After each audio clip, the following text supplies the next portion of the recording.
नमस्कार, मी पायल. आपलं नवीन एका ब्लॉगमध्ये तुमचं मनापासून स्वागत आहे. कशा आहात तुम्ही? मस्त असाल, मजेत असाल अशी आशा करते.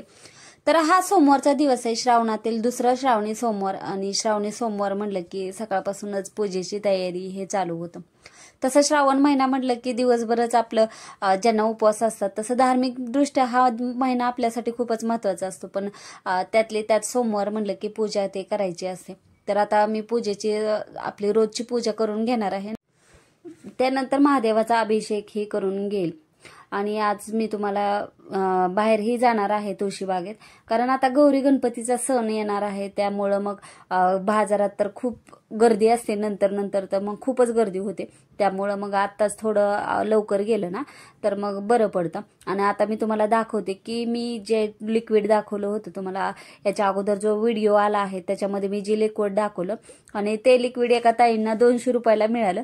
तर त्याची खरी किंमत तर 70 रुपयेच होती, पण त्यांना कसं काय माहिती की 200 रुपयाला मिळालं. पण जर तुम्हाला घ्यायचं असेल तर त्याची खरी किंमत 70 रुपयेच आहे. आणि त्या बॉटलवर पण ती 70 रुपयेच लिहिली आहे. तुम्ही ते बघा आणि नंतरच घ्या, कारण ती बॉटल इतकी छान आहे. आणि मी देवांना बारीक जे मूर्त्या असतात त्यांना चालत नाही, पण आपण थोड्याशा कपडा घेऊन बुडवून केलं ना तरी पण छान निघतात. मला अगोदर वाटत नव्हतं की मूर्त्यांना होईल, पण मूर्त्याही खूप छान होतात. आणि आता काय झालं की 15 दिवस झालं मी देवांना स्वच्छ केलं नाही, तरी पण माझ्या मूर्त्या इतक्या छान होत्या, म्हणजे नवीन आणल्यासारख्या. त्यामुळं मग मी तुम्हाला दाखवलं की मूर्त्या किती छान आहेत. त्यामुळं तुम्ही ही बॉटल तुम्हाला मिळाली तर नक्की घ्या. पितांबरीपेक्षा तर खूप छान आहे. आणि त्यामुळं आपलं कामही थोडंसं कमी होतं आणि आपले देवही छान दिसते. तर आता मी महादेवांची पूजा करायला घेणार आहे. तर ते अगोदर मी साहित्य सगळं जमा करून घेतलं. आणि आज आहे ना मला बेल छोटे छोटेच मिळाले, तर मी ते मोजून 108 एका ताटात काढून ठेवले. धुवून स्वच्छ जे चांगले आहेत तेवढे काढून ठेवले. आणि आज आहे ना मी मातीचे पार्थिव शिवलिंग तयार केले. आणि त्याचं तुम्ही जर अभिषेक ते केलं ना पार्थिव शिवलिंगावर तर ते जास्त पटीने त्याचं पुण्य मिळतं असं म्हणतात. त्यामुळं मग ती पूजा मी करणार आहे आज. असं नाही बनवली तरी तुम्ही कुंडीत छोटंसं लिंग बनवून त्याचीही पूजा करू शकता. आणि ते प्रदोष काळात करायची, तेही खूप चांगलं असतं केलेलं. आणि आता इथं मी आहे ना आजची दुसऱ्या श्रावण सोमवारची पूजा मांडून घेते. आणि पूजा मांडताना पहिल्यांदा दिवा प्रज्वलित करून घेतला आणि नंतर आपल्याला गणपतीचा अभिषेक करायचा. आता हे तर सगळेजण आता बऱ्यापैकी सगळ्यांना माहिती आहे की अगोदर कुठलीही पूजा करताना आपण गणपतीची पूजा करतो. त्यानुसार मी पूजा करून घेणार आहे. आणि श्रावणी सोमवारचं व्रत तसं खूप महत्वाचं असतं. जेव्हा पार्वतीने शंकरांना विचारलं, महादेवांना विचारलं की सगळ्यात श्रेष्ठ व्रत कुठलं, तर तेव्हा महादेवांना सांगितलं होतं की जे माझं हे श्रावणी सोमवारचं व्रत करेल त्यांच्या सगळ्या मनोकामना पूर्ण होतील. मग तेव्हापासून हे व्रत करण्याची प्रथा चालू झाली आहे. आणि हे श्रावणी सोमवारचे 4 असतात, कधी 5 असतात, हे तेवढेच महत्वाचे असतात. आणि याच्यामध्ये ना शिवमूठ ही तेवढीच महत्वाची असते. प्रत्येक सोमवारी एक वेगळी शिवमूठ वाहिली जाते. पहिल्या सोमवारी तांदूळ, दुसऱ्या सोमवारी तीळ, तिसऱ्या सोमवारी मूग, चौथ्या सोमवारी जवस, आणि जर 5वा आला तर सातू हे वाहिलं जातं. बरं, शिवमूठ वाहिल्यामुळं काय होतं तर आपल्या आयुष्यामध्ये आपल्या घरामध्ये सगळं धनधान्याने भरतं, सुख समृद्धी आपल्या घरात येते, म्हणून शिवमूठ व्हायची असते. आणि कधीही महादेवाला कच्चं दूधच व्हायचं असतं. तुम्ही जर तापवलेलं दूध व्हायचं नसतं. तर मी कच्चं दूधच ठेवलं होतं. आणि कच्चं दूध नसेल तर पंचामृताने आपण अभिषेक घालू शकतो. आणि आज मी गळकी ही काढली होती. मी गळकी अशी रोज काढते आता जेव्हापासून श्रावणी सोमवार झाला आहे. पण माझ्या ते गळकीचं आहे ना वरचं छोटंसंच आहे, त्यामुळे मला सारखं पाणी ओतावं लागतं. आणि त्याचा असा अभिषेक केलेला आहे ना ते चांगला असतो. आणि तुम्ही दिवसभर बी अशी गळकी ठेवू शकता, सकाळी थोडंसं पाणी ओतून. आता माझी छोटी आहे, मी त्याचं वरचं मोठं आणणार आहे. स्टँड माझं छान आहे, पण वरची फक्त छोटी गळकी आहे, ती मोठी घेऊन येणार आहे मी. आणि अशी गळकी लावल्यानंतर आहे ना असं आपण नामस्मरण करायचं, ते खूप छान वाटतं. आणि तुम्ही असाच रुद्राभिषेक करू शकता. आणि आता इथे मी बेलाचं पान घेतलंय आणि त्याला चंदन लावलं आहे. आता मी आहे ना प्रदीप मिश्रा यांचे आहे ना मी जेव्हापासून महादेवांची भक्ती कशी करायची हे काहीतरी खूप व्हिडिओ ऐकले मी, तेव्हापासून मला असं वाटायला लागलं की खरंच ते खूप छान पद्धतीने सांगतात. मग तशी मी पूजा करायचा प्रयत्न करते. आणि आपण पूजा करतो, पण जर असं व्यवस्थित पद्धतीने केले तर त्याचं फळ आपल्याला छान मिळतं. आणि आहे ना, मी समईसाठी घरीच असं स्टँड बनवले, म्हणजे नाही का आपल्याला बाजारामध्ये मिळतात बघा की आतमध्येच त्याची वात राहते, तसं मी स्टँड बनवले. पुढील व्हिडिओमध्ये मी दाखवेल ते कसं बनवायचं. मी ते अगोदर बनवून बघितलं की व्यवस्थित तेल राहते का, बाहेर पडते का, तर ते व्यवस्थित छान झालं होतं. त्यामुळं मग मी आहे ना ते आज लावून घेतलं समयांना. तर आता मी तुम्हाला येणाऱ्या व्हिडिओमध्ये दाखवेल की समयाला कसं ते बनवायचं. आणि आता इथं मी बेल वाहून घेते, आणि बेल छोटे आहेत त्यामुळं असं छोटे छोटे बेल आहे ना वाहून घेतले. तर ते 108 आहेत, पण थोडेसेच दिसतात. आणि आपल्याला सगळे 108 मी बेल नामावली घेत घेत वाहून घेतलं. आणि असंच आपल्याला ठेवायचं नसतं महादेवांची पिंड. एकदा बेल लावला ना तर ते आपण सारून बाहेर ठेवला तरी चालतो, फक्त व्हायचा असतो.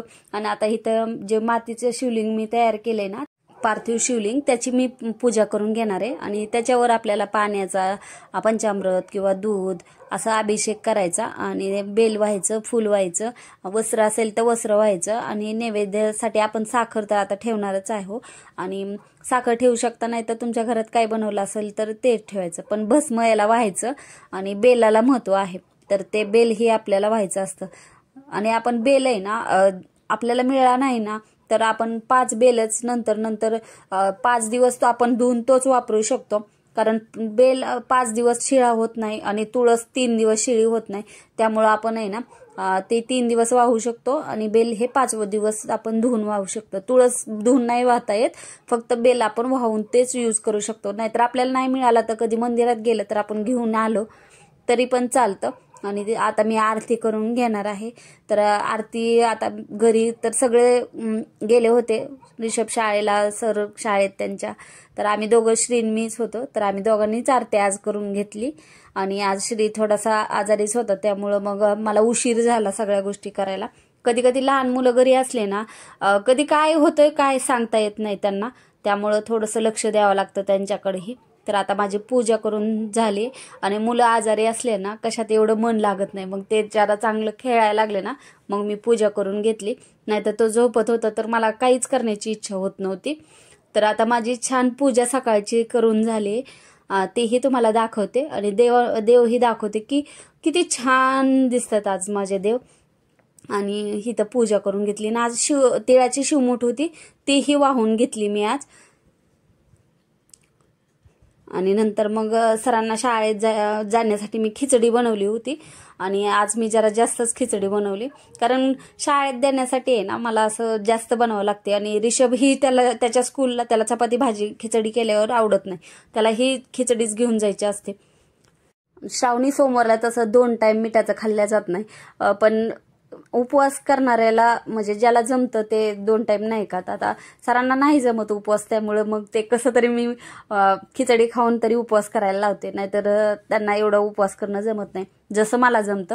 आणि मी 2 टाइम मिठाचं काही खात नाही, सोमवारीच नाही तर मी महिनाभर मिठाचं 2 टाइम खात नाही. माझ्या बाबतीत असं असतं. तर खिचडी बनवून त्यांना दिली आणि त्यांना शाळेत लावलं. आणि मग आपली कामं काही संपतच नाही. आणि त्याच्यात सोमवार म्हणलं की मला सकाळच्या स्वयंपाकाला टेन्शन नसतं, स्वयंपाक करायचं काही एवढं नसतं, खिचडी सगळे खातात त्यामुळं. आणि मग खिचडी केली आणि किचन आवरून घ्यावं म्हणलं, नाहीतर मग नंतर पसारा ठेवला ना मग ते तसंच राहून जातं.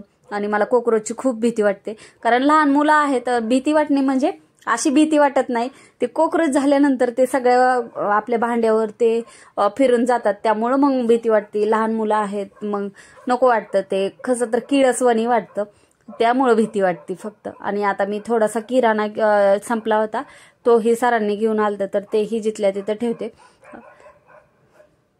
आणि नंतर मग आता मंदिरात जायचं होतं, पण काय दिवसभर हेच काम उरकत नाही, त्यामुळं मंदिरात काही सकाळनं जाणं झालं नाही. आणि थोडंसं श्री आजारी आहे असं मी सांगितलंच होतं, त्याच्यामुळं मग म्हटलं जाऊ द्या, संध्याकाळी जाता येईल. सर आणि हे सरांनी आहे ना खूप सारं डीमार्टमधून म्हणजे अर्धा किलोच्या वरती आहेत, हे जिरं आहे. आणि आम्हाला जिरं खूप लागतं, कारण साधा भात आमच्याकडं खाल्ल्या जात नाही. कधी राईस करायचं म्हणलं की जिरा राईसच करायचा असं ठरलेलं असतं, त्यामुळं मग थोडंसं जिरं आम्ही जास्त खातो. आणि मी पाण्यातूनही पिते, पण आता ह्या महिन्यात पित नाही, जेव्हा उपवास नसतात तेव्हा मी जिरं पाणी पिते. तर इथं मी जिरं थोडंसं सुकायला ठेवलं. ओलसर नाही, पण असं मॉइश्चर ह्या दिवसात येतं, त्यामुळे थोडंसं असं उन्हात घालून नंतर मी डब्यात भरून ठेवणार आहे. संध्याकाळी सर आले आणि सर आल्यानंतर म्हटलं मंदिरात गेल्याशिवाय सोमवार असल्यासारखं वाटत नाही, तर आम्ही सगळे मिळून नंतर मंदिरात जायला निघालो. सोमवार असेल आणि तुम्ही मंदिरात नाही गेलं तर दिवसभर ही कसं तर वाटतं, आणि मग संध्याकाळी तरी असं उपवास सोडायच्या अगोदर जावंसं असं वाटलं, म्हणून आम्ही मग संध्याकाळी चाललो आहे. तर असा होता आजचा व्हिडिओ. तर कसा वाटला नक्की कमेंट करून सांगा. व्हिडिओ आवडला असेल तर लाईक करा, शेअर करा, सबस्क्राईब करा. भेटूया नवीन दिवशी नवीन व्हिडिओमध्ये. तोपर्यंत श्री स्वामी समर्थ. संपूर्ण व्हिडिओ बघितल्याबद्दल धन्यवाद.